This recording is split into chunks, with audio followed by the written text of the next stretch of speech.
Now you mentioned cellaring, putting this wine aside. This is something I've always had a problem with. It gets drunk before it gets too old. But is there a rough scheme of things that people can use, looking at white wines as one group and red wines as another, as to how old the wine should be for drinking, or perhaps for getting too old? Yeah, this is something lots of people get confused, and in fact they go very wrong in that, because lots of people think the older the wine gets, the better it becomes. It's wrong. It all depends on what wine it is. There are certain wines, in fact 90% of the wine production of the world at the moment, all this wine should be drunk once it's bottled and straight away. And there's a certain period, maybe about 5 years time, you can drink that wine. And there are certain wine, I would say about 10% of the wines, will get better and better if it is cellared properly, of course. And if cellaring is a very important process, it's a lot of things involved there. So if you do that, it gets better and better. So it's just like putting your money in a bank, and it, get interest and interest getting better and better. So otherwise, these days, normal wines, average wines, it's bottled and it's ready to be drunk. And say it applies to even champagne. A lot of people think, oh, I'll keep that champagne bottle for a while. But unfortunately, by the time they open the wine, it's gone flat. So it's undrinkable, So because it has gone downhill. So it happens to quite a lot of people by not knowing when to drink the wine. Dinner time, I suggest. Ranjith, can you tell us a little bit about how you should go appreciating a wine? Let's imagine you're going to be trying this wine. What do you do? What steps do you do in evaluating this wine? Yeah, I mean, if it is a wine which is already poured here, the number 1A would be, just tilt the wine forward and have a good look. What you are doing is you look at the color of the wine. It gives a lot of indication, the color can give whether it's a young or old wine, whether it's a healthy wine, and if it is even spoiled, that also comes from experience, you can see. So the number 1 is to look at the wine. Okay, number 2 is, it depends, because the wine is sealed, is bottled, so it's a living thing. So once it's open, it needs breathing. Okay, so it takes a while to come in, to really get that into the normal temperature. So the second step is just to give a little bit of a swirl. Okay, so there's a way of doing that as well, so usually you don't go like this, but it takes a while. Or if it is on the table, you can just swirl like that. There's no hard and fast rule here, but as long as you give a nice swirl, 1 or 2, that's enough. What you are going to do is you try to rouse the aromas in the glass. Okay, that's why you should never fill a glass up to the brim, because there's no room for you to swirl the wine. So you just keep it as, the larger the better, and you just swirl it,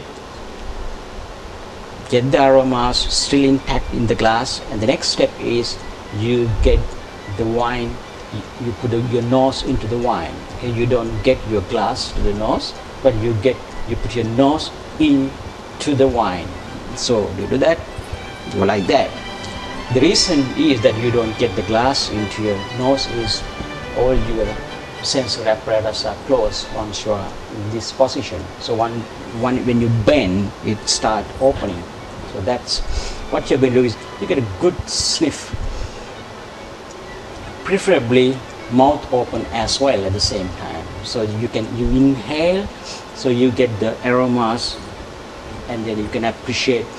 Okay, certain wines have certain characters. It's all, it differs. White, red, and different reds and different white. So it's very simple. And the most important part is the third one. So look, swell, smell, and now you got to drink. You have to taste. That's the most important part. But before you come to that stage, if you experience, if something wrong with the wine, you know, the aromas you get, there's something wrong. So then you know straight away, oh, there must be something wrong with the wine, because can be a lot of faulty wines due to various reasons. There could be corked wine, oxidized wines. So if you think that, okay, then you look at the wine again, and then you look at the bottle. You know, actually, before you open the bottle, there are certain clues. Sorry, I get back to you on that. Before you open the bottle, you can have a good look before you open it as well. So if it is a good bottle, you look at the neck of the bottle. This part, from the cork to the liquid over here, this is called the ullage.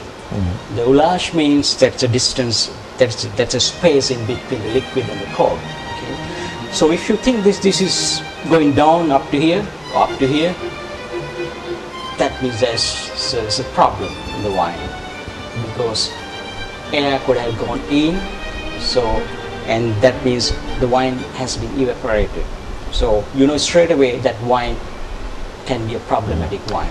So a bottle which has got wine staining around the top and around the seals here, that's one that one should avoid. No, it's okay. Certain wines can have that, but the ullage which is a space with the evaporation process. You see, so this can happen due to various reasons. It's okay as long as, but if you think it's it's leaking, yeah, of course there's a problem. But if you think it has gone down very much up to here, and then there's a problem. Usually it's oxidized, you know, so the wine has evaporated. The reason is usually a cork, or these days even a screw cap, usually the wine is kept like that. You keep the cork always wet, moist. If you keep that way, this is all never get dried. So once you keep this way for a long period, the cork can get dried out.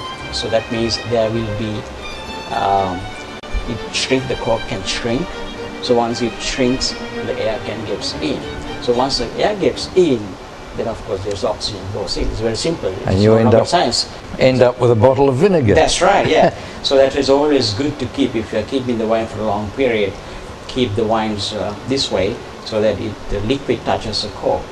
Okay, now we talk about this ullage, so that gives a good indication. Okay, even if you see in a lot of shops, sometimes there are a lot of wines, good wines at a very cheap price.